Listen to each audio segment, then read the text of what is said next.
محمد محشر کی صبح نمایاں ہے شام میں کن باشفیر حشر کا ہے ازدحام میں سرننگ روح فاطمہ ہے اہتمام میں خاصان ذوالجلال بلوہ خاصان ذوالجلال بلوہ جبریل کی قضادیاں تشریف لائیے مشکل کشا کی بیٹیاں بندی مشکل کشا کی بیٹیاں بندی میں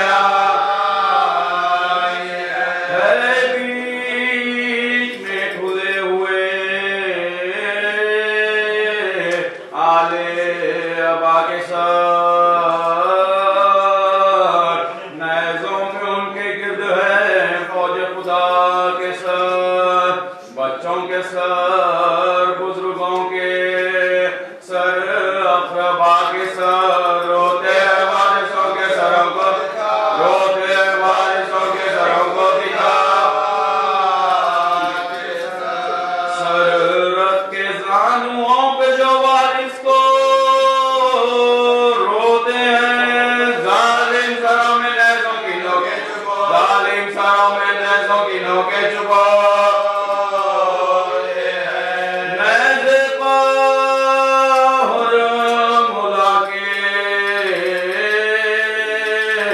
چمکتا ہے کھلال بکھرے ہوئے ہیں چاند سے منہ پر ڈھنڈولے بال اولاد والے کہتے ہیں اے رب ذوالجلال اس بے زباں کے خون کا کس نے لیا اس بے زباں کے خون کا کس نے لیا گردش میں ہائے ہائے یہ کس کا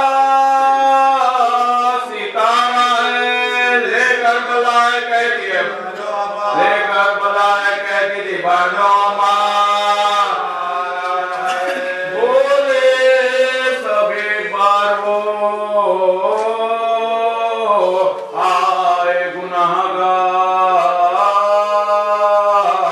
آئے قصوروار وہ آئے گناہگار جلاد و ہوشیار وہ آئے گناہگار وہ آئے بے دیار وہ آئے بے دیار وہ آئے گناہ جب سے کہ آسمان خدا نے بنائے ہیں آل رسول آج بندی میں آل رسول آج بندی میں سننا یہ تھا کہ سب کے جگر پر چھری چلی اونٹوں سے اتری بیویاں کہہ کہ یا علی آنکھیں پھرا کے رہ گئی بانوں کی لاڈلی روح حسین کو ہوئی جنت روح حسین کو ہوئی جنت میں بے طاقت بدن کی گھر گئی ارزو بڑھ گیا اترے جو بے سارے تو دم اترے جو بے سارے تو دم سب کچا سینے میں دم ابھی نہ سمائے تھے ہے غضب جو آئے اسماعیل ہاتھوں میں بے ادب گھبرا کے پوچھا بیووں نے تجویز کیا ہے اب بولا عمر کے مجلس سے حاکم بولا عمر کے مجلس سے حاکم ہے منظور ہے کہ روح علی پھر ملول ہو مجمع میں رو بکائی ہے مجموع میں رو بکائی ہے رسول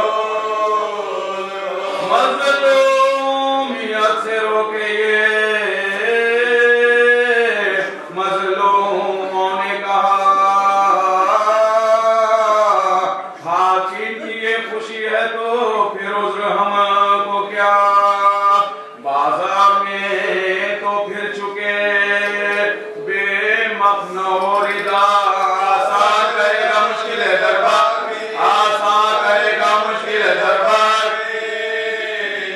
خدا، حاضر لے چلو ہمیں گمراہ ہو، لے چلو سر پر نئے حسین جہاں جاؤ، سر پر نئے حسین جہاں جاؤ لے چلو۔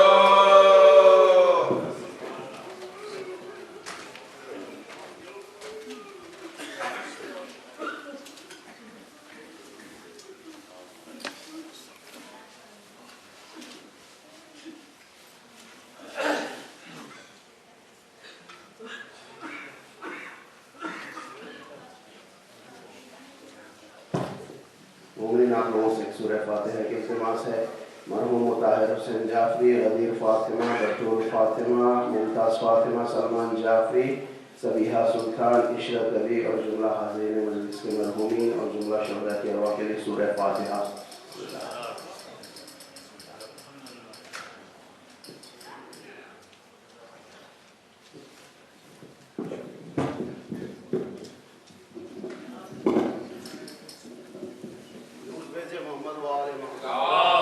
اللهم صل على محمد وآل محمد۔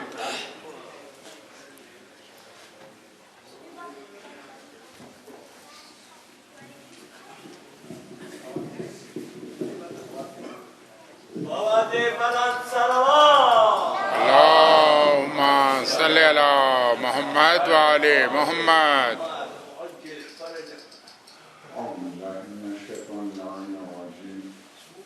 بسم الله الرحمن الرحيم الحمد لله رب العالمين بارئ الخلائق أجمعين بارئ الأنبياء والمرسلين والصلاة والسلام على أشرف الأولين والآخرين خاتم النبيين الذي دعا فتدلى فكان قاب قوسين وأدنى حبيبنا وحبيب إله رب العالمين أبي القاسم محمد اللهم صل على محمد وآل محمد وعلى آل الأطيبين الأطهرين الغر الميامين المحجلين الذين أذهب الله عنهم الرجس وطهرهم تطهيرا اللهم صل على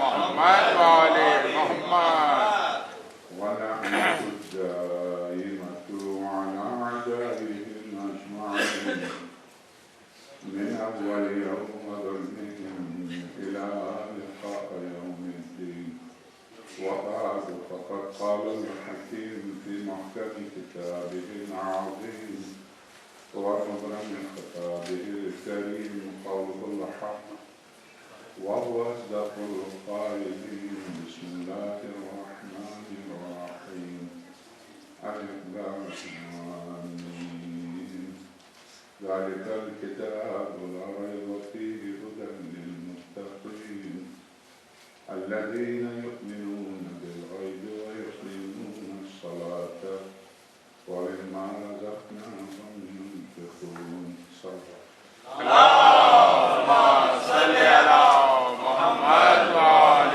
محمد۔ انشاءاللہ 3 مجالس امر بالمعروف نہی عن المنکر کے سلسلے میں اور 5 مجالس جو ہیں آپ سب کی خواہش کے مطابق عقائد کے سلسلے میں ہے۔ یہ 8 مجالس ہیں اور میں آصدی اور ان مومنین سے بھی معذرت ہوں چونکہ 2 کو میری کربلا روانگی ہے ہیوسٹن سے، اس وجہ سے میں یہ عشرہ پورا نہیں پڑھ پا رہا ہوں، اور انشاءاللہ اگر زندگی رہی تو آپ سے وعدہ ہے آئندہ انشاءاللہ، کیونکہ اس حسینیہ کے سلسلے میں میری خواہش تھی اور شدید خواہش تھی، مسلسل میں آپ سے درخواست کرتا رہا کہ آپ اس کی دیواروں کو ہٹا دیں اور مومنین کو اور مومنات کو بڑی رحمت ہوتی ہے، بہت تکلیف ہوتی ہے۔ مجھے یاد ہے کہ 15 یا 16 سال پہلے جب آقا صاحب نے پہلے بلایا تو ایک ہی پوشن تھا یہاں پر، اور اس میں جب پہلی دفعہ میں آیا تو یہاں پر مومن کی جگہ نہیں تھی، اور مائنس پتہ نہیں مائنس میں مومن اپنے گود میں بچے لیے باہر کھڑے تھے،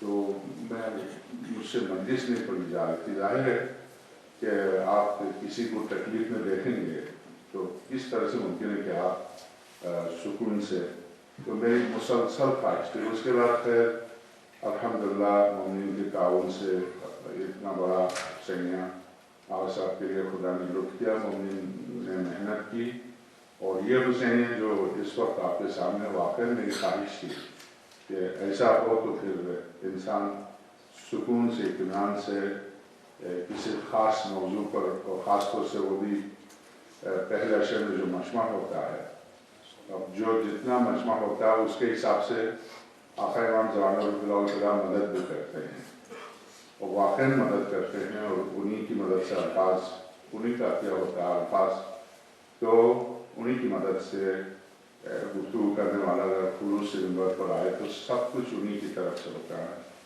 تو الحمدللہ اب حسینیہ کو لے کر بہت ہی یقیناً ہر مومن و مومنہ کو خوشی ہوتی ہے، اور مجھے بھی خوشی ہے، اور حسینیہ انشاءاللہ جس طرح سے بارونق ہے اور اسی طرح سے مومنین اور مومنات کے اجتماع کی لحاظ سے بھی ظاہر ہے کہ عمارت کا خوبصورت ہونا زیادہ اہم نہیں ہے، اہم یہ ہے کہ اس میں مومن و مومنات کتنے آتے ہیں اور مومن و مومنات کتنا فائدہ اٹھاتے ہیں، تو سب سے بڑی بات یہ ہے۔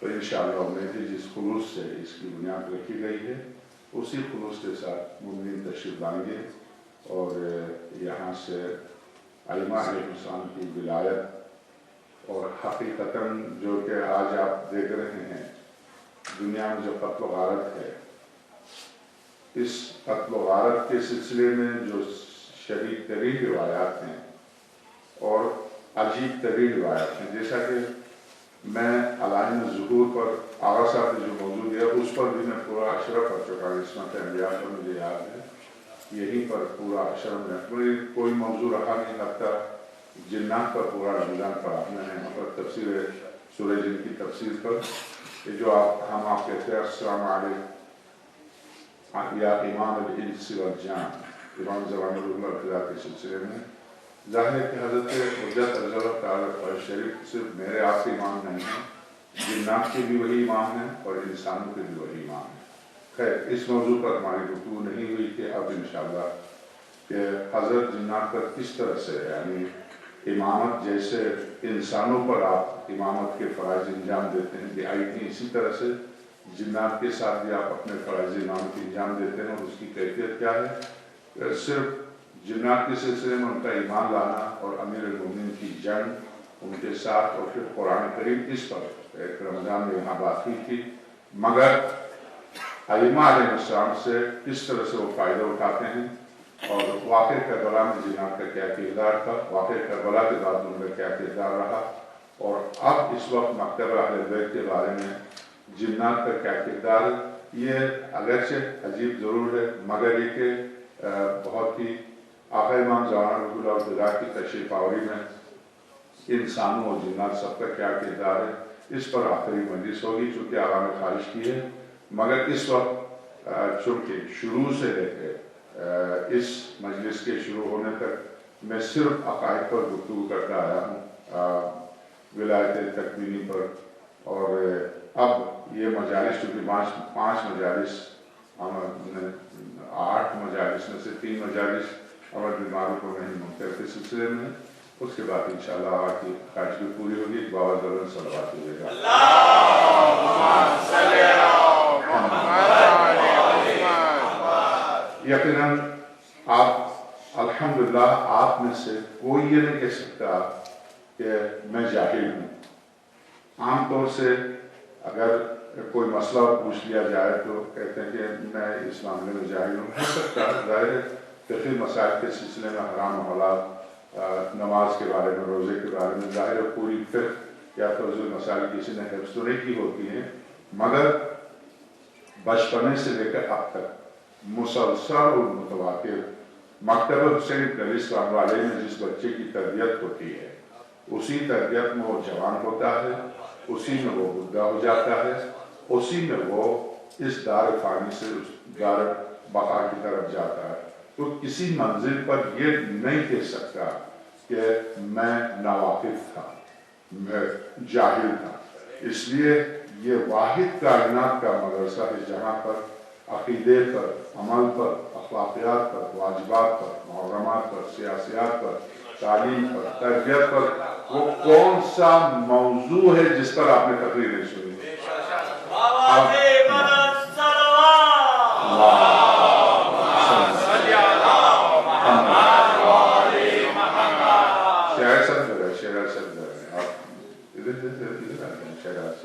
ایک اور سوال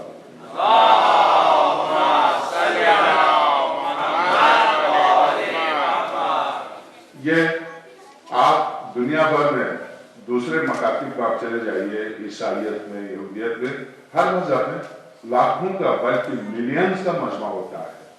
چرچز میں آپ دیکھیں، میں ہیوسٹن میں دیکھا ہے اتنے بڑے بڑے چرچز ہیں وہاں پر، یعنی تقریباً 1 لاکھ سے لے کے 2 لاکھ تک کا ایک چرچ میں مجمع ہوتا ہے. اتنا بڑا مجمع ہوتا ہے، مگر یہ جب باہر نکلتے ہیں تو اس چرچ نے ان کو کیا دیا ہے اور باہر نکل کر معاشرتی زندگی میں انہوں نے چرچ سے کیا لیا ہے، کچھ نہیں پتا، کچھ نہیں پتا. آپ صرف اس مکتب میں آپ دیکھیں، کسی بھی، میں ایک مثال دیتا ہوں، کسی بھی اجتماع کے لیے سیاستدان لاکھوں، اب تو حساب لیا جا رہا کہ اتنے طویل عرصے تک روڈ پر جو ہے وہ خرچہ کہاں سے آ رہا، تو اب ایک دوسرے کا حساب لیا جا رہا. قدرت کا نظام ہے، ظالم کے ذریعے حساب لیتا رہا، ہمیں اس سے کوئی غرض نہیں ہے. مگر آپ یہ دیکھیں کہ کسی بھی مقصد کے لیے لوگوں کو جمع کرنے کے لیے کتنا خرچ کرتے ہیں، بلکہ یہاں جانے والے اپنی جیب سے خرچ کر کے جا رہے ہیں. اب جو دنیا کا سب سے بڑا اجتماع ہوگا تقریباً 35 سے 40 ملین کا کربلا میں، آپ یہ دیکھیں کہ اس کے پیچھے کیا ہے.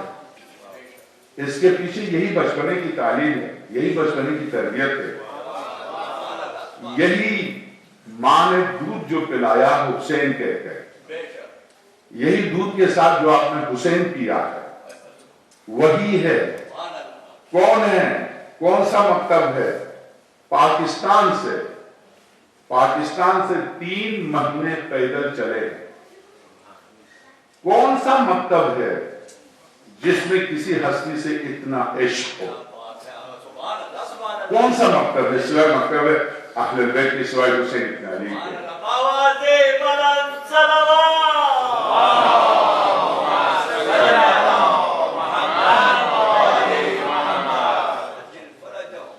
کیونکہ عقیدے کے ساتھ عمل، عمل کے ساتھ عقیدہ، یہ دونوں کو قرآن کریم میں کوئی قرآن کی آیت سوائے مکی چند آیات ہیں جہاں پر صرف عقیدے پر قرآن نے زور دیا تھا. اس وقت عمل کے سلسلے میں، یعنی نماز کے بارے میں، روزے کے بارے میں، حج کے بارے میں اب یہ آیات اتری نہیں تھی.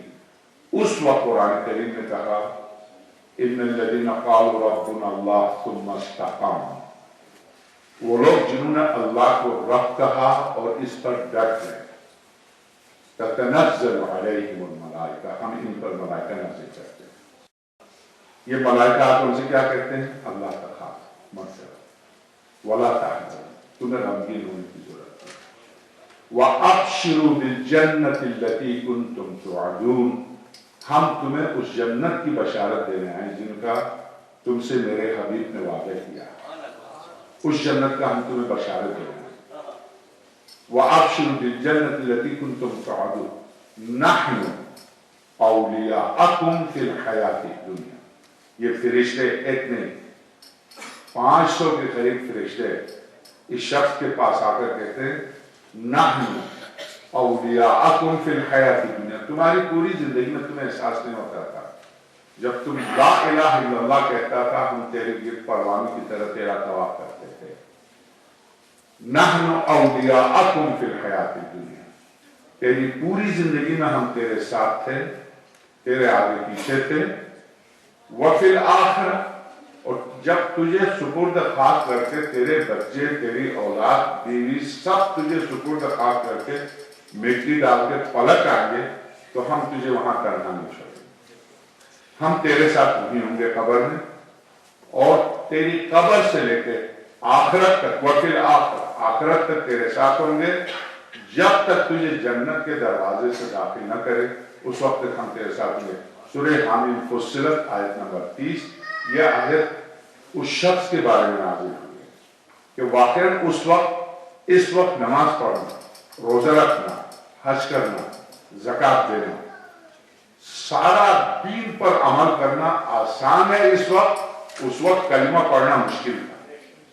اس ایک کلمہ لا الہ الا اللہ محمد رسول اللہ پر کپڑے اتروا کے آنکھ کے انگارے روشن کر کے برہنہ کر کے جلتے ہوئے انگاروں کو لٹا دیں، اور جلتے ہوئے انگاروں کے اوپر لیٹ کر وہ شخص کہتے لا الہ الا اللہ.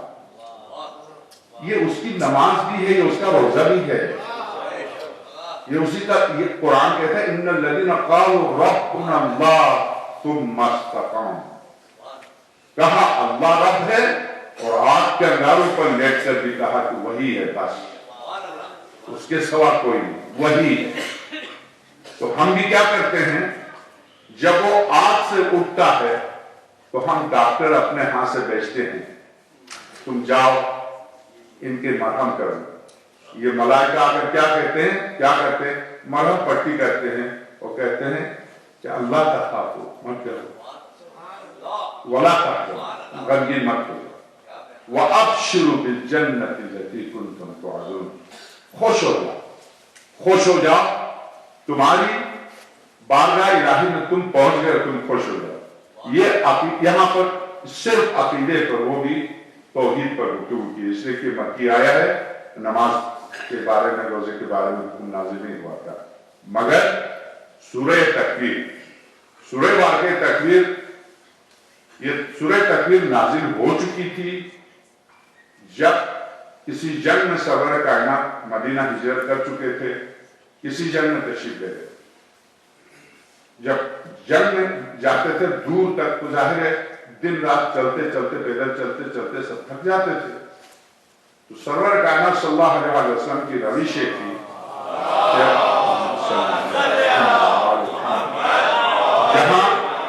جہاں تھک جاتے تھے وہاں پڑاؤ ڈالتے تھے، وہاں ٹھہرتے تھے، اور دو اصحاب کو حکم دیتے تھے کہ وہ رات بھر جاگتے رہے. ایک ان میں سے مہاجر اور ایک انصار میں سے. یہ دو جاگتے تھے تاکہ رات کو دشمن شب خون نہ مارے، رات کو غفلت میں حملہ نہ کرے. دو جاگتے تھے، باقی سب سوتے تھے. دو جاگ رہے تھے، ایک ابو ایوب انصاری تھے، ایک جو کہ انصار میں سے تھے، ایک عمار یاسر تھے جو کہ مہاجرین میں تھے. یہ دونوں جاگ رہے تھے، باقی سارے مسلمان سو رہے تھے. سرور کائنات صلی اللہ علیہ وسلم بھی. تو دیکھا دشمن آیا، دشمن نے آ کے عمار نے، اس دشمن کے آنے سے پہلے عمار یاسر نے کہا تم بہت تھک گئے ہو، میں جاگ رہا ہوں، سو جاؤ. عمار ابو ایوب نے کہا کہ نہیں، سرور کائنات کا حکم ہے. عمار نے کہا حکم اس لیے ہے مسلمانوں کی حفاظت کے لیے، یہ حکم اس طرح سے نہیں ہے کہ تم دونوں مت سونا، اس طرح سے حکم ہے. تو دونوں ہم نہیں سو رہے، میں جاگ رہا ہوں، ایک احتیاطی حکم ہے، وجوبی نہیں ہے. تو اس احتیاطی حکم میں میں جاگ رہا ہوں، تم سو جاؤ، کوئی بات نہیں، میں جاگ رہا ہوں، اور اگر ضرورت پڑی تو میں تمہیں جگا دوں گا. وہ تھوڑی ظاہر وہ بھی تھک گئے تھے، سو گئے، نیند آ گئی. یہ جاگ رہے تھے، اور جاگ رہے تھے چونکہ اب نماز کا حکم نازل ہو چکا تھا. یہ نماز شب پڑھ رہے تھے، نماز شب میں سورہ تکویر کی تلاوت کر رہے تھے. دشمن آیا، اس نے دیکھا کہ کوئی چیز ہل رہی ہے، اندھیرے میں پتہ نہیں چل رہا انسان ہے درخت ہے یا دوسروں کو ڈرانے کے لیے ایک لکڑی کو کھڑی کرتے تھے, اس کے اوپر کپڑا ڈال دیتے تھے کہ دشمن کو یہ دھوکہ ہو, یہ دشمن نے سمجھے کہ انسان ہے یا اس نے یہ دیکھنے کے لیے کہ کیا ہے, تیر چلا تو دیکھا تیر لگا مگر کچھ پتہ نہیں چلا, وہ اپنی جگہ پر ہے. دوسرا چلا, تیسرا چلا تو وہ سمجھا نہیں یہ درخت ہے, یہ لکڑی ہے, چلو آگے چلتے ہیں.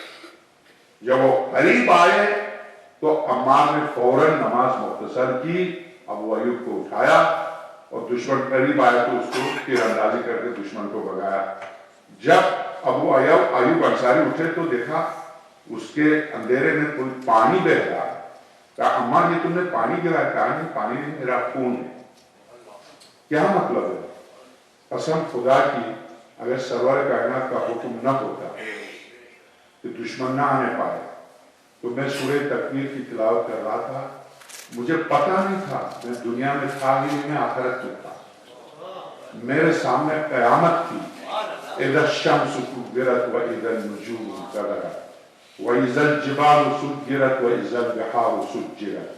یاد رکھو اس دن کو جس دن سورج لپیٹا جائے گا, ستارے ٹوٹ ٹوٹ کے تمہارے سروں پر گر جائیں گے, یہ دریا خشک ہو جائیں گے, یہ زمین تپ جائے گی. یاد رکھو اس دن کو جس دن یہ زمین توے کی طرح گرم ہوگی. یاد رکھو اس دن کو جب اذا الشمس كورت واذا النجوم انكدرت واذا الجبال سيرت کے پہاڑ روئی کے گاڑوں کی طرح اٹھنے لگیں گے. میں ابو ایوب میں سورہ تکویر کی تلاوت کر رہا تھا, مجھے ہوش نہیں تھا کہ میں کہاں تھا.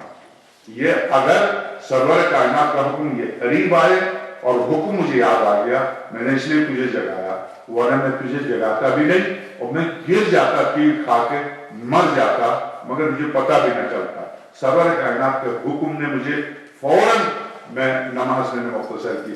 تو آپ دیکھیں کہ ہمارے یاسین ہیں, معصوم نہیں ہے, یہ کوئی مولا کائنات کی طرح نہیں ہے, یہ امام زین العابدین صلوات اللہ شمالی کی طرح نہیں ہے. یہ عمار یاسر ہیں, یہ ایک صحابی ہیں, مگر چونکہ 17 سال کی عمر میں اس نے اسلام قبول کیا تھا اور چونکہ جوانی میں اسلام قبول کرنے میں یہ اسلام اس کی رگ رگ میں چلا گیا, یہ دین اس کے خون میں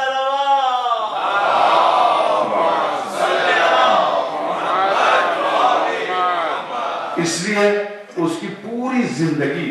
آپ یہ دیکھیں مہاجر و انصار سب نے کیوں نہیں دیا امیر المومنین کا ساتھ؟ ایک عمار یاسر مہاجرین میں سے جس نے امیر المومنین کا دامن نہیں چھوڑا, چند لمحے کے لیے چھوڑا تھا, اس کے بعد پھر پلٹ آیا وہ ان حالات کی وجہ سے. مگر اگر جس طرح سے میری آپ کی تربیت ہوئی ہے, مکتب حسین بن علی سلام اللہ علیہ نے صرف کوفے میں مولا کائنات میں یہ تربیت جو اس وقت شیعوں کی تربیت ہو رہی ہے, جو اس وقت شیعوں کی تربیت ہو رہی ہے, صفی خاندان سے بلکہ آل بوئی سے. آل بوئی پہلا خاندان ہے جس نے اعلاناً آزاداری کا اعلان کیا. بنو عباس کے آخری بادشاہ کا وزیر تھا, معتز باللہ کا وزیر, اور اس نے بادشاہ کے مرنے کے بعد اسی نے حکومت کی تھی اور بہت سخت قسم کا شیعہ تھا. اسی زمانے سے آل بوئی کے دور میں اعلاناً آزان مقامت میں امیر المومنین کا نام شامل ہوا, یہ ذہن میں رکھیے, ورنہ اعلاناً شیعہ کہاں امیر المومنین کا نام آزان مقامت میں کہتے, جو نماز بھی کھل کے نہیں پڑھ سکتے تھے, کہاں. تو آل بوئی کے دور میں اعلاناً آزان مقامت میں مولا کائنات کا نام آ گیا. آل بوئی کے دور میں بغداد, کاظمین, پورا عراق سیاہ پردے, یہ سیاہ پردے آل بوئی کے دور میں.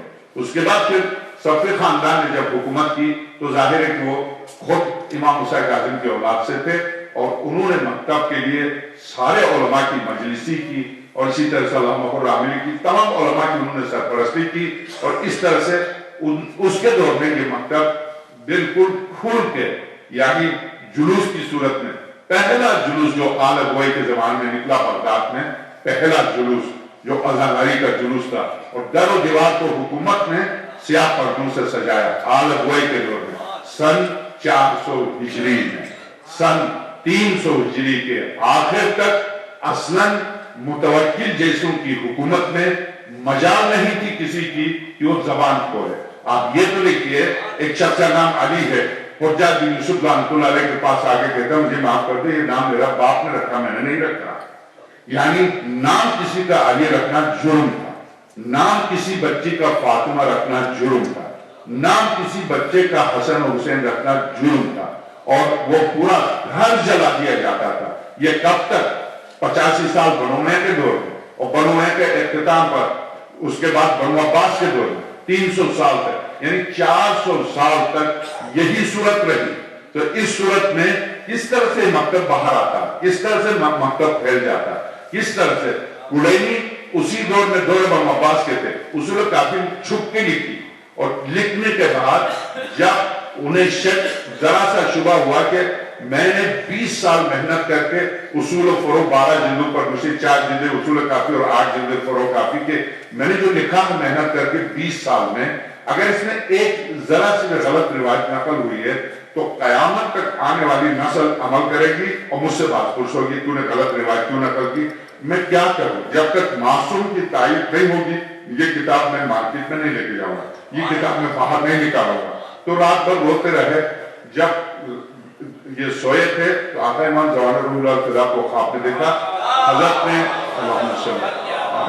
حضرت نے ان سے کہا کلینی, محمد ابن یعقوب کلینی, الکافی کافی للشیعۃنا, یہ تمہاری کتاب کافی ہمارے شیعوں کے لیے کافی ہے. یہ جملے انہوں نے خواب میں حضرت سے سنے, اور جب بیدار ہو کے دیکھا تو انہی جملوں کے آقا امام جوان روح اللہ فضا کی مہر لگی ہوئی تھی.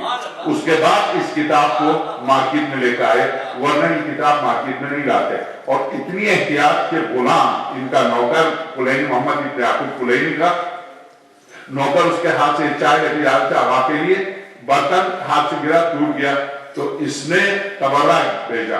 جب تبرہ بھیجا تو آقا کلینی نے اس کو گھر سے نکال دیا کہ تم نکل جائے. کیوں؟ اس لیے کہ یعنی کچھ نہیں پتہ چلتا تھا. شہید سالی صاحبی میرے آپ 300 سال پہلے کا واقعہ ہے. کس نے اس سید بزرگوار کو کس نے شہید کرایا؟ 5 فقہوں پر مجتہد, حنفی, شافعی, حنبلی, مالکی, مکتبہ اہل بیت, 5 عجیب ترین عالم, 5 فقہوں پر اجتہاد. کس نے اس بزرگ سید بزرگوار کو, اور ایسا بزرگوار کہ ہمسائے نے خواب میں دیکھا کہ میرے بیٹے کا جنازہ جالیوں میں پڑا اور تو آرام سے سو رہا. شہزادی کونین نے آ کے خواب میں کہا. جب اس نے جا کے دیکھا تو روشنی نکلتی تھی جو آگرہ میں جس سید کی قبر ہے, سید نور اللہ شستری, جہانگیر ملعون نے جس کو بلا کے ذبح کیا تھا.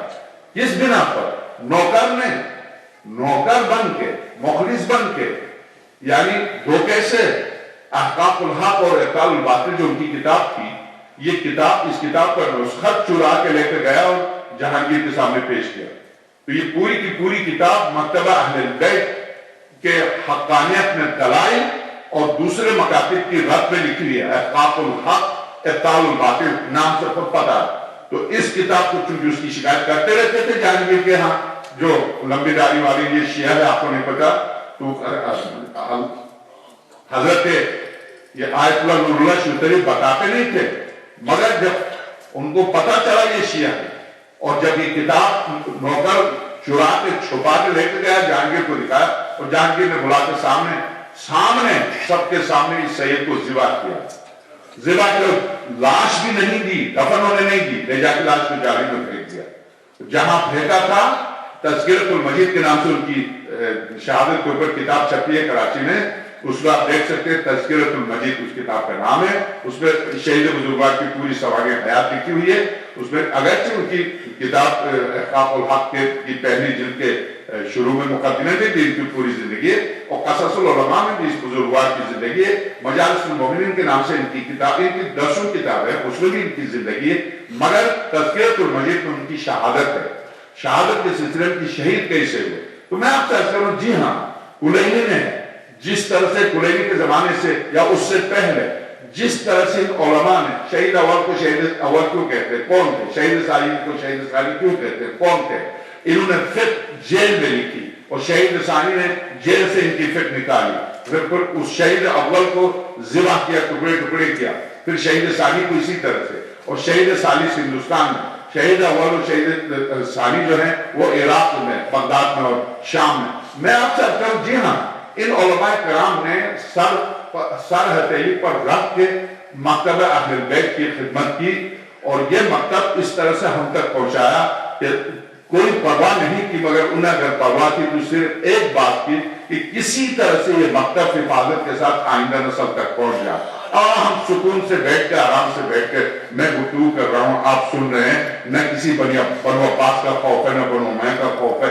مگر پاکستان میں اگر آپ یہی حالات آپ دیکھیں سعودی میں، جہاں سے نور الہی کا نزول ہوا، جہاں پر سرور کائنات ہے، جہاں پر جنت البقیع میں شہزادی کونین اور 4 امام جنت البقیع میں، جہاں سے مکتب چلنا چاہیے وہاں جا کے دیکھیے، وہاں پر صرف نارتھ یعنی سعودی کے اس حصے میں جہاں پر تیل نکلتا وہاں پر شیعہ ہیں، اور اس ایریے کے علاوہ مدینے میں، مکے میں، جدے میں، ریاض میں باہر نکل کے آپ عزاداری آج بھی نہیں کر سکتے. وہ تو ایک کا دکھا کبھی کبھی آپ دیکھتے ہیں جنت البقیع میں عزاداری ہو رہی ہے یا جلوس نکل رہا، یہ اتفاقیات میں سے، ورنہ کہاں آزادی ہے؟ کوئی آزادی نہیں. تو یہ آزادی، جس آزادی سے ہم مکتب و مذہب کو سن رہے ہیں، اور جس آزادی سے، اس آزادی کے ساتھ امیر المومنین سلام اللہ علیہ، اس کے باوجود کیا حضرت کے ہاتھ میں حکومت کی. حضرت فرماتے ہیں میں اس تراویح کی بدعت کو ختم کرنے کی کوشش کرتا ہوں. جب میں کہتا ہوں نہیں پڑھو تو یا عمرہ کے نعرے لگاتے ہیں، بتاؤ تو صحیح میں سابقہ بدعتوں کو کیسے ختم کروں؟ یہ امیر المومنین سلام اللہ علیہ کی حالت ہے. نہیں اندازہ 25 سال میں دین کو کیسے الٹ پلٹ کر رکھ دیا تھا، کیسے نماز کو، روزے کو آپ دیکھتے ہیں، امیر المومنین سلام اللہ علیہ کیا نہیں کر سکتے تھے؟ یقیناً اپنی حکومت میں کیا، مگر نہیں مانا. کیا حضرت نے نہیں کیا؟ کہ روزہ رکھے ہوئے اور صاف قرآن کی آیت ہے، اتم الصیام الی اللیل، روزہ تمام کرو کب؟ رات پر. یہ تو کوئی فقہ کا مسئلہ نہیں ہے، قرآن کی صحیح آیت ہے. اور ڈکشنری اٹھا کے دیکھیے لیل کسے کہتے ہیں؟ لیل یا شام کو کہتے ہیں؟ سورج کی کرنیں ابھی سامنے موجود ہے، کیا اس کو لیل کہتے ہیں؟ یا عرب لیل اندھیرے کو کہتے ہیں، لیل رات کو کہتے ہیں، شام کو مساء کہتے ہیں. صباح، مساء، لیل، یہ آپ ڈکشنری اٹھا کے دیکھیے لیل کہاں سے کہاں تک لفظ لیل کا اطلاق ہوتا ہے. اتم الصیام الی اللیل، روزہ تمام کرو کب؟ رات پر. جب رات ہو تب روزہ تمام کرو. اب آپ دیکھ لیجئے روشنی ہے ابھی اور کھجور زبان کے نیچے ہے، یہ دن بھر روزہ بھی رکھیں اور بعد میں پتہ چلا روزہ تھا بھی نہیں. سزا ولایت علی سے انکار کی سزا.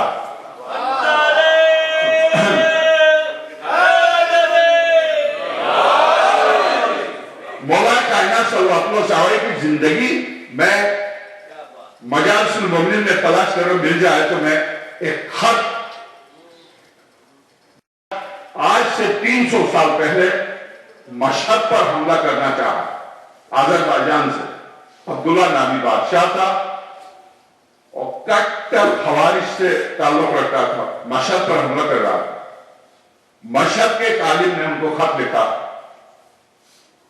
آپ کیوں مشہد پر؟ جب مشہد پہنچ گیا، فوج پہنچ گئی، مجالس المومنین نے پورا خط دیا شہید ثالث نے. جب یہ فوج مشہد کے قریب پہنچ گئی، مشہد کا محاصرہ کیا، تو مشہد مقدس کی جو متولی تھے انہوں نے خط لکھا، عالم تھے، کہ بادشاہ مشہد پر کیوں حملہ کر رہے ہیں؟ کس بنا پر مسلمانوں کا خون بہانے چلے آئے ہیں؟ آپ کے پاس شرعی کون سا شرعی جواز ہے جس کی وجہ سے آپ ہمارا خون بہانے چلے؟ ہم کلمہ پڑھتے ہیں، ہم نماز پڑھتے ہیں، ہم روزے رکھتے ہیں، ہم حج کرتے ہیں، ہم ایک ہی خدا کو مانتے ہیں، ہم ایک ہی کعبے کی طرف رخ کر کے نماز پڑھتے ہیں، ہم وہی کلمہ پڑھتے ہیں جو آپ پڑھتے ہیں. کس بنا پر آپ ہمارا خون حلال قرار دے کے ہمیں قتل کرنے آئے؟ اور سب سے بڑی بات یہ ہے، آپ کو پتا ہے کہ مشہد میں ذریت رسول رہتی ہے، اولاد اہل فاطمہ رہتی ہے. تو کیا ان کو آپ قتل کرنے کے لیے چلے ہیں؟ اور کس بنا پر ذریت فاطمانی کو آپ قتل کرنے چلے؟ اس نے یہ خط اس کے ساتھ علماء آئے تھے ان کو دیا، کس کا جواب دو؟ تو ان سارے علماء نے مل کے بیٹھ کے سوچا، کہا ٹھیک ہم جواب دیتے ہیں۔ جواب کیا دیا؟ ہاں بے شک تم نے صحیح کہا، تم مسلمان ہو، تم کلمہ پڑھتے ہو، تم نماز بھی پڑھتے ہو، تم روزے بھی رکھتے ہو، تم حج بھی کرتے ہو، مگر یہ سارا کا سارا دین تمہارا ختم ہو جاتا ہے جب تم صحابہ کو برا کہتے ہو۔ اس لیے کہ صحابہ کو خدا نے اچھا کہا ہے، جس کو قرآن اچھا کہے تم برا کہو تو تم نے قرآن کے خلاف بغاوت کی، اور تم چونکہ قرآن کے خلاف باغی ہو اس لیے واجب القتل۔ رہا ذریت رسول کا صحیح ہے، اولاد علی اور فاطمہ ذریت رسول مانتے، مگر ان کی مثال بھی بیٹے نوح کے بیٹے کی طرح۔ مجالس المومنین آیت اللہ شہید بزرگات شہید ثالث آیت اللہ نور اللہ شفتری کتاب، جہاں سے خط پڑھ کے سنا رہا۔ اس وقت جو ذریت رسول ہے ان کی مثال بھی نوح کے بیٹے کی طرح۔ یہ لوگ بھی مرتد ہو گئے، تم بھی مرتد ہو، یہ بھی مرتد ہے۔ تم دین میں ہوتے ہو، دین سے خارج ہو، کیونکہ تم صحابہ کو برا کہتے ہو، صحابہ کو برا بھلا کہتے ہو، اس لیے تم واجب القتل ہو۔ اس لیے کہ قرآن کریم نے صحابہ کی تعریف کی اور خاص طور سے نام لیا۔ سورہ توبہ میں ایک ہی شخص کو قرآن نے صحابی کہا، اور اس کا نام لے کے تم تبرہ کرتے ہو۔ جس کو قرآن صحابی کہے اور تم اس پر تبرہ کرو تو تم قرآن کی مخالفت کی وجہ سے واجب القتل۔ یہ خط آیا تو جواب۔ سب سے پہلی بات یہ ہے کہ اس خط میں ذریت کے علاوہ جو سوال تھا، تو تم مرتد ہو چونکہ صحابہ کو برا کہتے ہو اور ازواج کو بھی برا بلا کہتے ہو، جبکہ قرآن کریم کہتا ہے کہ ازواج پیغمبر تمہاری مائیں ہیں، اور جب وہ ہماری امت کی مائیں ہیں اور پیغمبر کی بیوی ہے، تو پیغمبر کی بیوی ایک تو امت کی ماں ہونے کے اعتبار سے بیٹے کو حق نہیں پہنچتا اپنی ماں کو برا کہے، اور دوسرا یہ کہ سرور کائنات کے احترام میں اسے حق نہیں پہنچتا ہے کہ وہ ان کی بیوی کو برا کہے۔ اور سب سے بڑی بات ہے، تم علی کے نام سے دین کو خراب کرتے ہو۔ علی شیر خدا، اور سارے فضائل لکھ دیے، علی شیر خدا، دلیر، وہ کسی سے نہیں ڈرتے تھے، بھلا کیا وہ ڈر کے مارے خاموش تھے؟ اگر یہ باطل پڑھتے تو علی کیوں خاموش رہے؟ علی نے ان سے صلح کر لی، کیا خوف کی وجہ سے؟ علی کسی ڈرپوک انسان کا نام ہے؟ تو تم علی کی بھی قرآن کی بھی توہین کرتے ہو، اس لیے تم واجب القتل ہو۔ تو اب چونکہ میں سوالات کر کے جواب کا لی انشاءاللہ۔ جواب چونکہ بہت ایک لفظ کا قرآن سے جواب دیا، اور کیا دلچسپ جواب دیا ہے، بہت دلچسپ جواب دیا۔ تو میں مسئلہ یہ کہ اس کے فوراً بعد جا کے دوسری میں مجلس پڑھتا ہوں، مگر ابھی اگر میں تفصیل سے جواب میں ابھی آج کر دیتا ہوں، مگر کہ آپ میری طرف پوری طرح متوجہ ہیں تو ایک باول بلند سب مل کے درود دیں۔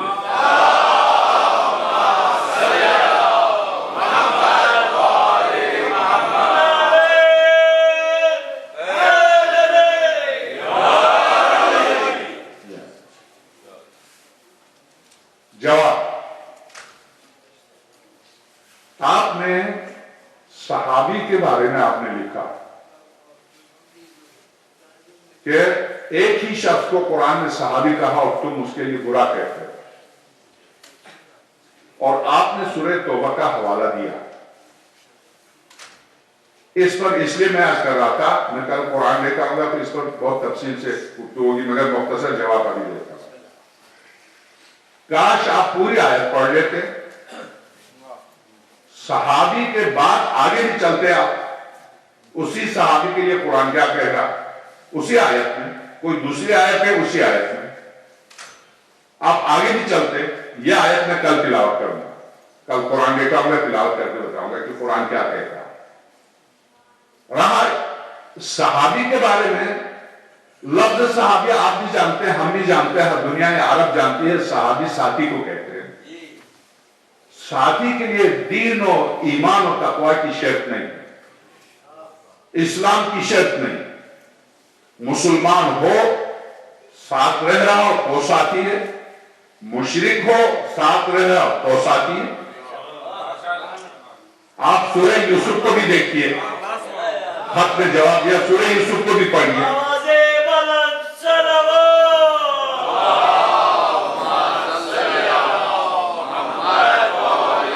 سورہ یوسف کو پڑھیے۔ یا صاحب السجن، اے میرے جیل کے صحابیوں، حضرت یوسف کہہ رہے ہیں، اور جن سے میرے جیل کے صحابیوں کہہ رہے ہیں، دونوں آتش پرست ہیں۔ تو دو آتش پرست ایک پیغمبر کے صحابی ہو سکتے ہیں، تو ایک آتش پرست بھی صحابی ہو سکتا۔ اس میں صحابیت کے اندر ایمان، تقوی، دین پوشیدہ نہیں ہے، پہلی بات۔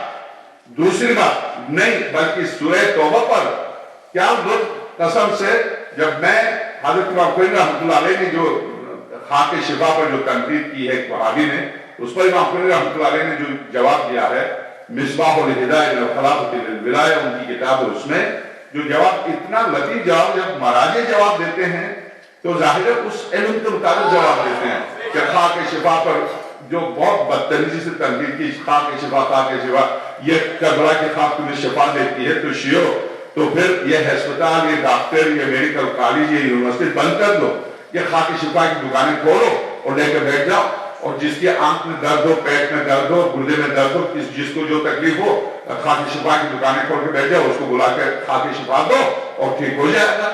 تو تم اگر اسی خاک میں شفا ہے تو پھر اسی کی دکانیں کھولو۔ یہ بلینز کا خرچہ، یہ میڈیکل کالجز، یہ یونیورسٹیز، یہ تعلیم کے لیے، یہ ہسپتال کے لیے، ڈاکٹرز کی تعلیم و تربیت کے لیے، یہ سب کچھ کیوں؟ یہ سب ختم کر دیں، دکانیں کھولے، خاک شفا لے کے بیٹھ جائیں۔ تو حضرت امام خمینی رحمۃ اللہ علیہ نے فرمایا، چلیے حسین کی خاک کو خاک شفا نہیں مانیے، مگر آپ نے سرور کائنات کو رحمت کب مانا؟ جب سرور کائنات کے لیے قرآن کہہ رہا وَمَا أَرْسَلْنَاكَ إِلَّا رَحْمَةً لِلْعَالَمِينَ، ہم نے آپ کو نہیں بھیجا مگر تمام عالمین کے لیے رحمت بنا کر، مگر کمی سے یوسف یعقوب کو بینائی دے سکتی ہے، رحمت العالمین کا روزہ تمہیں نابینا کر دیتا۔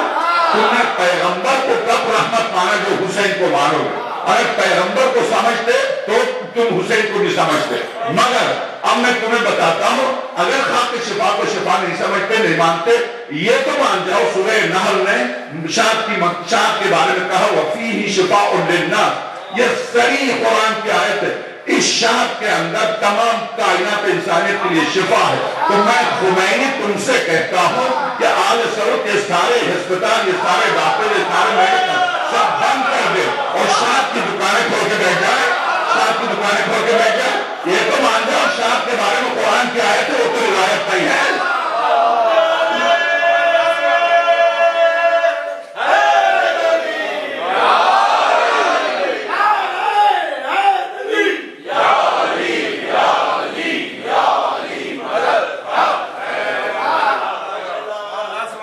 یہ تو مان جاؤ تو صحیح قرآن کیا ہے، فیہ شفاء للناس، سورہ نحل شہد کے بارے میں، کہ شہد کے اندر تمام کائنات انسانیت کے لیے شفا۔ تو جب قرآن کہہ رہا ہے شہد میں شفا ہے، تو یہ آل سعود دوڑ کے یورپ کیوں جاتے ہیں علاج کے لیے؟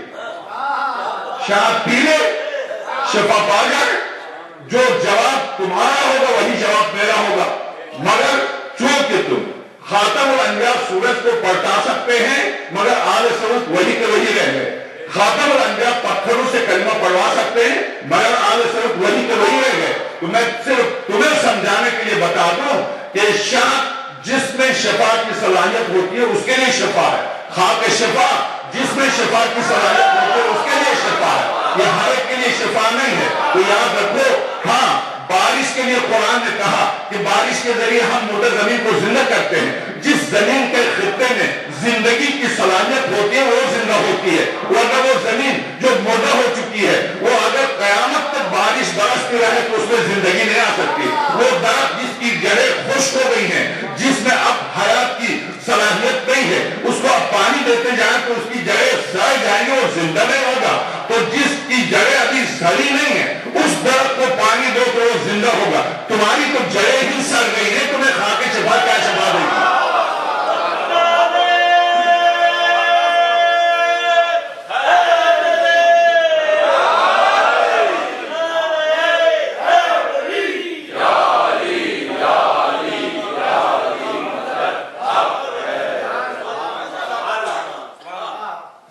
جواب جو لطیف ترین جواب ہے، کاش اس جواب کو سننے کے لیے حسین بھر جاتا، پھر میں اس کو قرآن ہاتھ میں لے کے پڑھتا۔ آپ جھوم اٹھتے، قسم خدا کہ آپ جھوم اٹھتے۔ وہ عجب جواب ہے، وہ جواب میں ابھی نہیں دے رہا ہوں، میں کل دوں گا، میں کل وہ قرآن ہاتھ میں لے کے آؤں گا، آپ دیکھیں گے جواب کیا قرآن کا۔ مگر دوسرا صحابی کہا، تم نے صحابی کہا، تو سورہ یوسف پڑھیے، وہاں پر قرآن نے کیا کہا کہ حضرت یوسف کہتی ہے یا صاحب السجن، اے میرے جیل کے صحابیوں۔ یہ دونوں صحابی ہر تفسیر، ہر تاریخ، ہر محدث سے دیکھ لیں، یہ دونوں صحابی جو حضرت یوسف کے تھے، یہ دونوں آتش پرست تھے، آتش پرست ایک پیغمبر کے صحابی تھے۔ اس سے بڑھ کر سورہ نجم ما ضل صاحبکم وما غوا، سرور کائنات کے بارے میں قرآن کہتا مشرکین مکہ سے، تمہارے صاحب نہ خود گمراہ ہیں نہ تمہیں گمراہ کرتے ہیں۔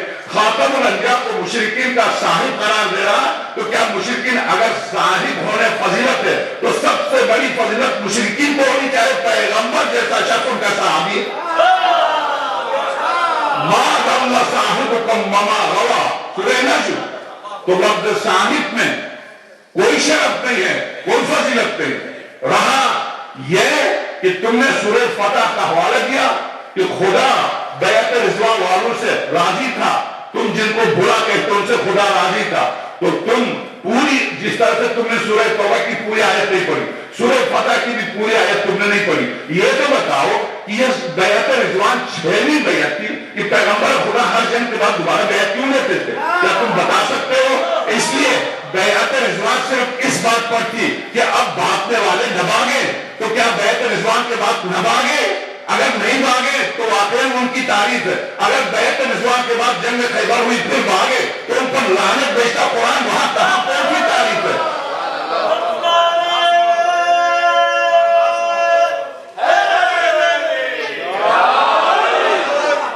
6 دفعہ بیعت کیوں؟ مکے میں بیعت، ہجرت کے وقت بیعت، مدینے میں بیعت، اخوت قائم کرتے وقت بیعت، جنگ کے لیے جاتے ہوئے بیعت، ہر وقت بیعت کیوں؟ جب بھی بھاگتے تھے دوبارہ بیعت کرتے تھے۔ بیعت رضوان کی بیعت تھی اسی بنا پر۔ سورہ فتح پڑھیے، سورہ فتح، جن سے خدا راضی ہے، خدا اس شرط پر راضی ہے کہ اب تم نہ بھاگو، جو نہیں بھاگے ہم ان پر درود بھیجتے، جو بھاگے جو قرآن کہتا وہی ہم کہتے۔ یہ خط کا جواب۔ اس کے بعد لطیف ترین جواب جو ابھی تک جو میں نے عرض کیا، بالکل اس سے ہٹ کے کہا علی شیر خدا تھے، تم نبی کہو تو بھی شیر خدا تھے۔ علی دلیر تھے، بے شک دلیر تھے، علی قدرت الہی تھے، ہم تم سے بڑھ کر صحیح طور پر ہم جانتے علی کو، تم کیا جانو گے؟ یقیناً علی شیر خدا تھے، علی نے ان سے جنگ نہیں کی، علی نے ان سے صلح کر لی، اور تم انہیں برا بلا کہتے ہو۔ خدا کی قسم علی کی نگاہ امامت نے دیکھ لیا تھا کہ ان کی نسلوں میں شاید کوئی آ جائے مجھے ماننے والا، اس لیے ان کو چھوڑ دیا۔ تو میں تمہیں بتاتا ہوں، علی نے جن سے جنگ کی تھی کیا تم نے ان کو چھوڑا؟ علی نے عائشہ سے جنگ کی، تم نے عائشہ کو چھوڑا؟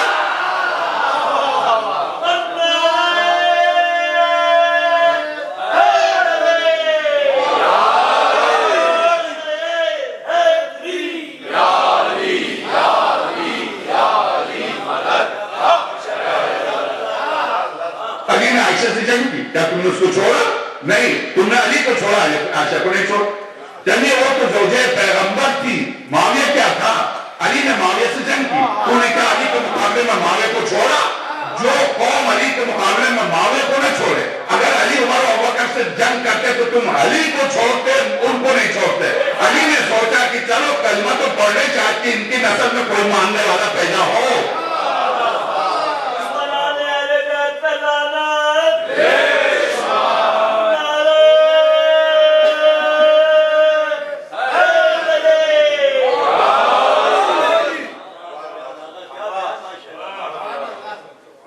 جو ابتدائی جواب ہے وہ میں کل آپ بخدا میں ایک طالب علم جس عالم نے یہ جواب دیا ہے, میں ایک جگہ جب وہ خط کتاب پڑھ رہا تھا تو ایک مومن اور ان کی اہلیہ بھی تھے, 2-3 دفعہ کھڑے ہو گئے اور بیاں بھی دونوں نے مل کے زور سے ناغا لگا. میں نے کہا کیا بات ہے, کہا آواز یہ ہے, یہ بہت عجیب بات ہے. تو وہ بات میں کل عرض کروں گا. ہاں وہ آیت ہی عجیب ہے جس کی بنیاد پر فضیلت آسمان پر لے کے چلے جاتے ہیں. وہ آیت ہی عجیب, سورہ توبہ کی آیت ہے. اگرچہ آپ جا کے دیکھ لیں گے مگر اس کے باوجود آپ کو پتہ نہیں چلے گا. جا تو اب میں آپ سے عرض کروں کہ واقعاً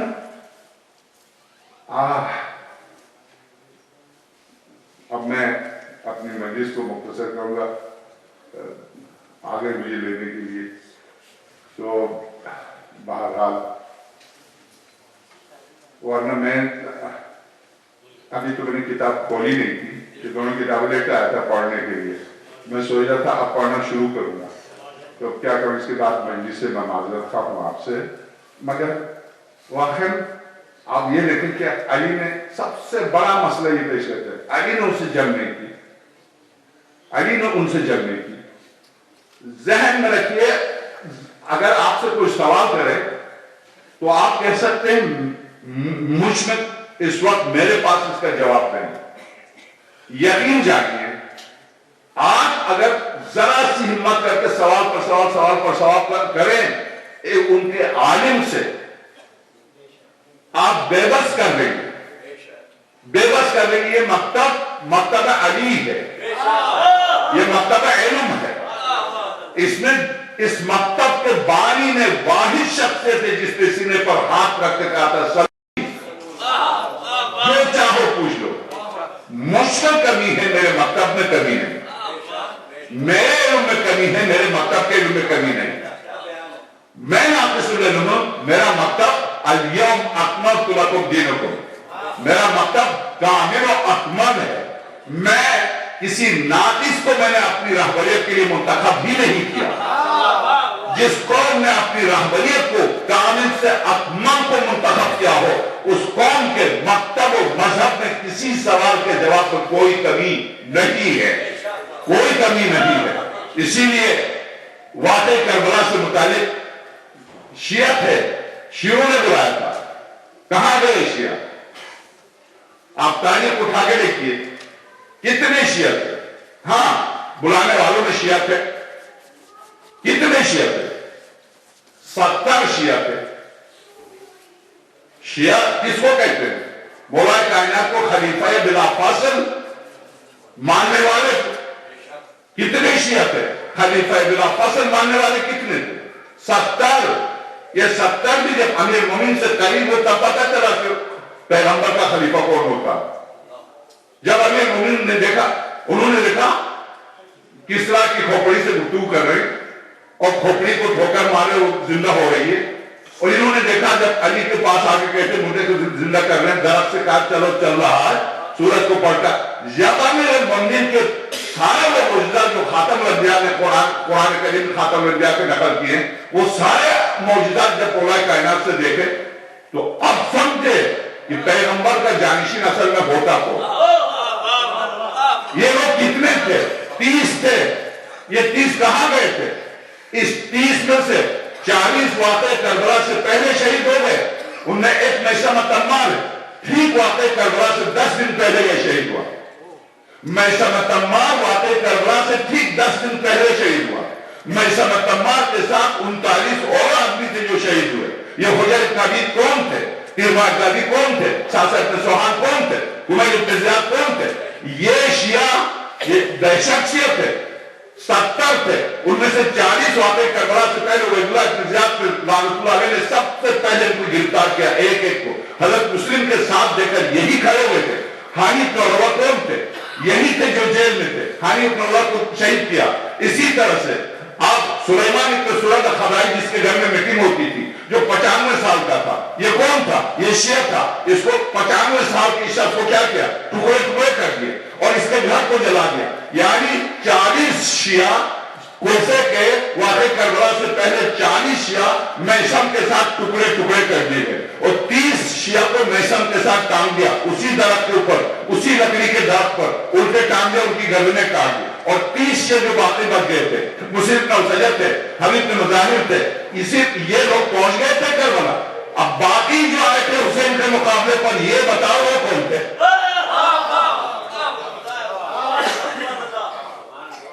یہ تھے شیعہ جو شہید ہو گئے. اب بتاؤ حسین کے مقابلے پر آئے تو وہ کون تھے؟ نمازیں پڑھتے تھے، روزے رکھتے تھے. کون تھے یہ؟ کون تھے؟ کس نے فاطمہ کے گھر کو جلایا؟ 2 جملے میں مسائل کے بیچ میں جب آنسو نکلے تو اپنی پریشانی کو شہزادی کے سامنے پیش کیجیے گا. زہرا اگرچہ بہت چھوٹے تھے، 6 مہینے کے تھے، مگر باب الحوائش ہیں. یافا حسین کی طرح، عباس کی طرح باب الحوائش ہیں. جب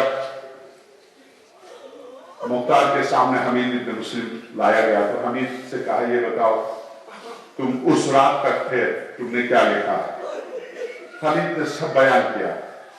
حمید نے کہا مختار میں 2 بچوں کو نہیں بھول سکتا، ایک بچی کو اور ایک چھوٹے سے بچے کو. تو مختار سمجھے شاید یہ حضرت علی اصغر کی بات کر رہا ہے. تو مختار نے کہا کیا تم میرے آقا حسین کے معصوم علی اصغر کی بات کر رہے ہو؟ نہیں مختار، علی اصغر تو انقلاب کربلا کی بنیاد کا نام ہے. مختار نہیں، تو کون سا بچہ؟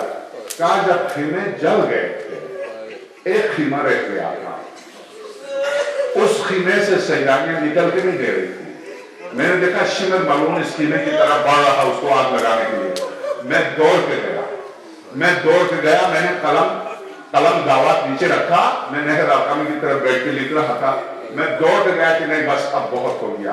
اب پتہ نہیں زہرا کی بیٹیاں کیوں اس خیمے سے نہیں نکل رہی ہیں، کوئی خاص بات ہے، میں اس خیمے میں جلنے نہیں دوں گا. میں گیا تو شمر آگ لے کے پہنچ گیا تھا. مختار میں نے شمر کا ہاتھ پکڑ کر نہیں بس میری لاش سے گزر کے اس کو آگ لگا سکتے، تم ابھی نہیں لگا سکتے. تم جب میرے تیور دیکھے تو شمر پیچھے ہٹا. میں جب اندر گیا تو ایک 3 یا 4 سال کا بچہ تھا، وہ اپنے باپ سے لپٹ کے، یعنی امام باقر اپنے باپ سے لپٹ کے کہا تھا بابا سارے خیمے جل گئے ہیں، بابا اٹھیے، بابا خیمے جل گئے ہیں. مختار میں اس منظر کو بھول نہیں سکتا کہ کپڑے پکڑ کے ایک بچہ کہہ رہا بابا اٹھیے سارے خیمے جل گئے ہیں. تو مختار زمین پر بیٹھ گیا، روتا ہوا سر پیٹتا ہوا زمین پر بیٹھ گیا. مختار نے کہا کہ ہاں اس کے بعد اور کون سا بچہ ہے؟ کہا جب میں باہر نکلا میں نے سیدانیوں کی مدد کی.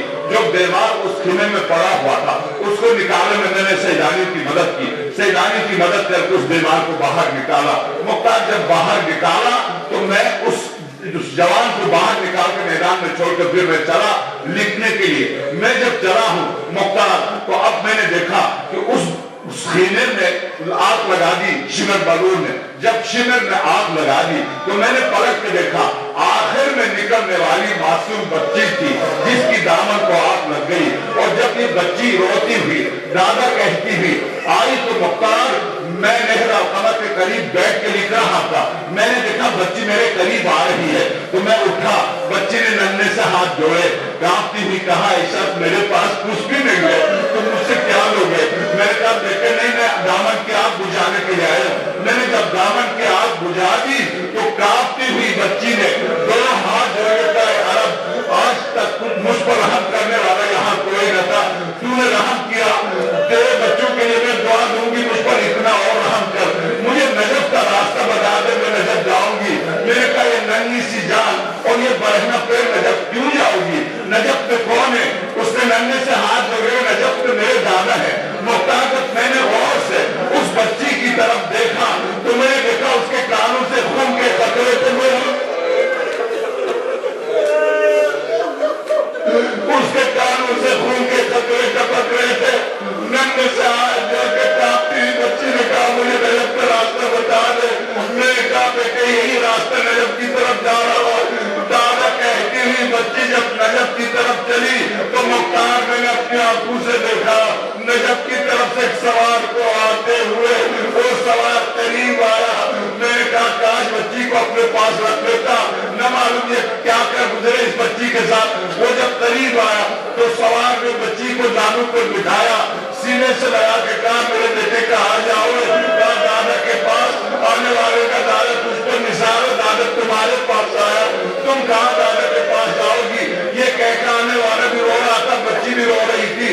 مختار ایک لمبے قد کی خاتون جس کی کمر خمیدہ ہو چکی تھی، کمر پر ہاتھ رکھ کے وہی بچوں کو تلاش کر رہی تھی۔ میں نے دیکھا وہی خاتون بچی کو تلاش کرتے کرتے آئی، میرے قریب آ کر میں زمین پر لیٹ گیا، مجھے نہیں دیکھ پا رہی تھی، میں ان کو دیکھ رہا تھا۔ میرے قریب آ کر اس خاتون نے اپنی کمر پر دونوں ہاتھ رکھے اور کمر سیدھی کر لی، نہر القمہ کا رخ کر کے آواز دی عباس میرے بچے کھو گئے، میرے بچے کھو گئے، میری مدد کیجیے قسم خدا کی۔ میں نے اس صدا سے عباس کی لاش کو تڑپتے ہوئے دیکھا۔ مختار وہ خاتون یہاں سے آگے بڑھی، آگے بڑھ کے جب خاتون نے دیکھا کوئی شخص ہے جس نے معصوم بچی کو گود میں بٹھایا ہے، وہ بھی رو رہا، بچی بھی رو رہی ہے، صاحبہ نے اولاد، بس اب فاطمہ کی اولاد کی مصیبت۔ جب مختار سے کہہ رہا، مختار جب میں نے دیکھا اس خاتون نے قریب جا کر دیکھا وہ شخص بھی رو رہا، بچی بھی رو رہی ہے، تو اس خاتون نے دعائیں دینے کے لیے ہاتھ بلند کیے کہ عائشہ خدا تجھ پر تیرے بچوں پر رحم کرے، آج کی رات اس صحرا میں میرے بچوں پر رحم کرنے والا کوئی نہ تھا، میں اسی بچی کی تلاش میں آئی، مجھے دے دے۔ مختار میں نے دیکھا اس نے بچی کو زمین پر رکھا، کھڑے ہوئے نقاب جیسی کوئی چیز جھلک دی، آواز دی زینب، اور جب آواز دی تو زینب نے اپنے آپ چہرہ بدلا کہ عائشہ تجھے میرا نام کیسے معلوم؟ آنے والے نے دوبارہ کہا بیٹی زینب، اب جب بیٹی کہہ کے پکارا تو شہزادی نے رخ بدلا، جب آواز آئی بیٹی کیا بابا کو نہیں پہچانا؟ شہزادی نے بائیں ڈالی، کہا بابا اب آئے جب میرے بابا اب آئے جب میرے ماتم حسین۔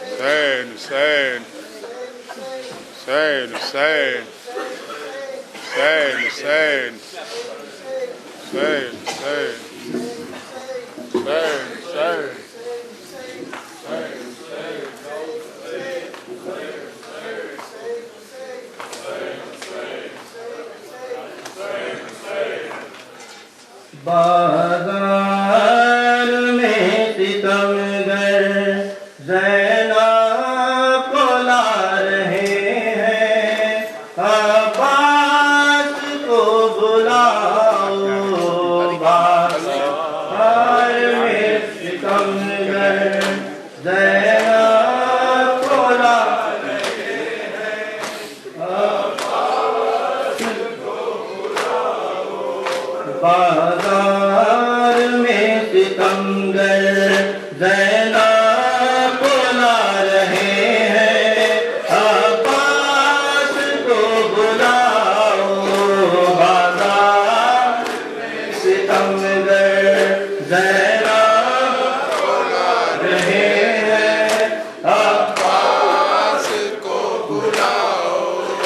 آلے نبی کو ظالم در در پھرا رہے ہیں عباس کو بلاؤ بازار میں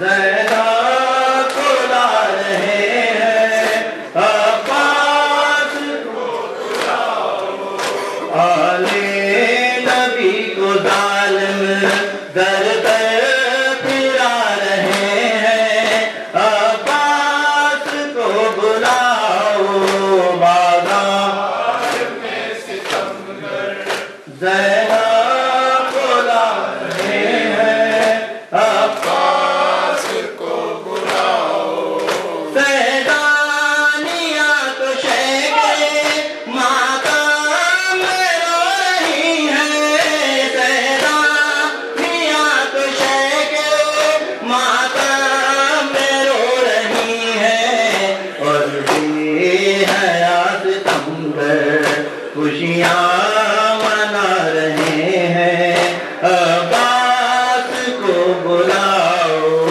بازار میں زینب کو لا رہے ہیں عباس کو بلاؤ بازار میں ستمگر زینب کو لا رہے ہیں عباس کو بلاؤ آلے نبی کو ظالم در در پھرا رہے ہیں عباس کو بلاؤ بازار ستمگر زینب کو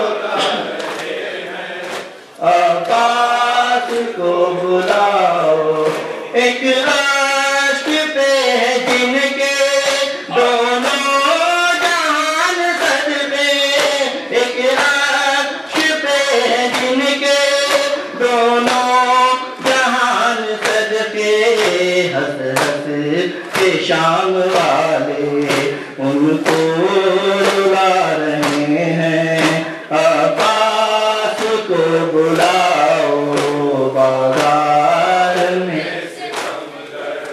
زینب کو لا رہے ہیں عباس کو بلاؤ بازار میں ستمگر زینب کو لا رہے ہیں عباس کو بلاؤ آلے نبی کو ظالم در در پھرا رہے ہیں عباس کو بلاؤ بازار میں ستمگر زینب کو لا رہے ہیں عباس کو بلاؤ بازار میں ستمگر زینب کو لا رہے ہیں عباس کو بلاؤ سیدانیاں تو شیخے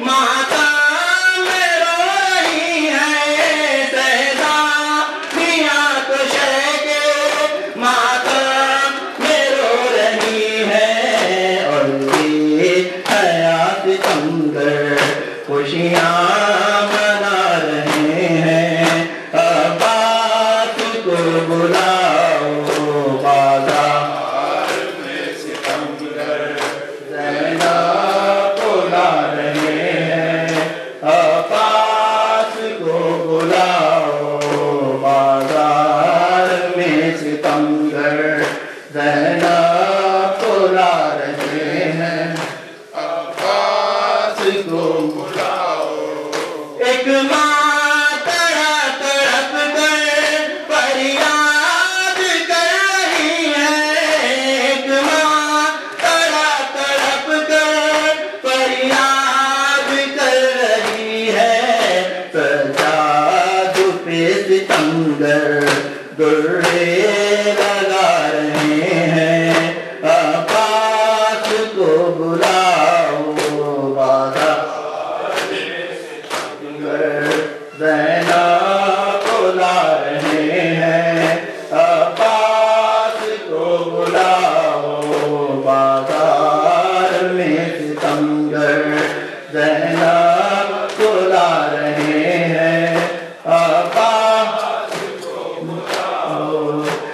عشق پہ جن کے دونوں جہان سجدے، ایک عشق پہ جن کے دونوں جہان سجدے، ہنس ہنس کے شام والے ان کو رلا رہے ہیں، عباس کو بلاؤ بازار میں ستمگر زینب کو لا رہے ہیں، عباس کو بلاؤ بازار میں ستمگر زینب کو لا رہے ہیں، عباس کو بلاؤ یا حسین یا حسین یا حسین یا حسین یا حسین یا حسین صلی اللہ محمد و آل محمد. السلام عليك يا أبا عبد الله وعلى الأرواح التي حلت بفنائك وناخت برحلك، عليك مني سلام الله أبدا ما بعيت وبعي الليل والنهار، ولا جعله الله آخر العهد مني لزيارتكم.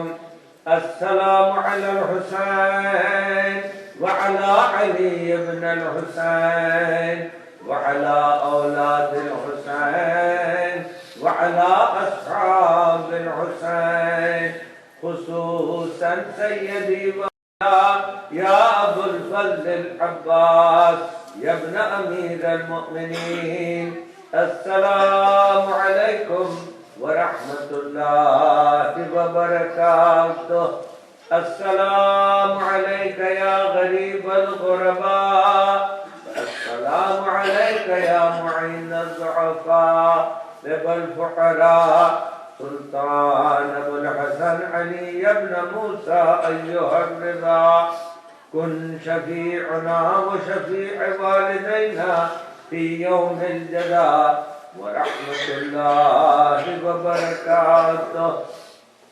السلام عليك يا صاحب العصر والزمان، السلام عليك يا شريك القرآن، السلام عليك يا إمام الإنس والجان. الأمان الأمان الأمان من فتنة الزمان، عجل الله تعالى فرجك وسهل الله تعالى مخرجك وظهورك. السلام عليك ورحمة الله وبركاته. اللهم صل على محمد و آل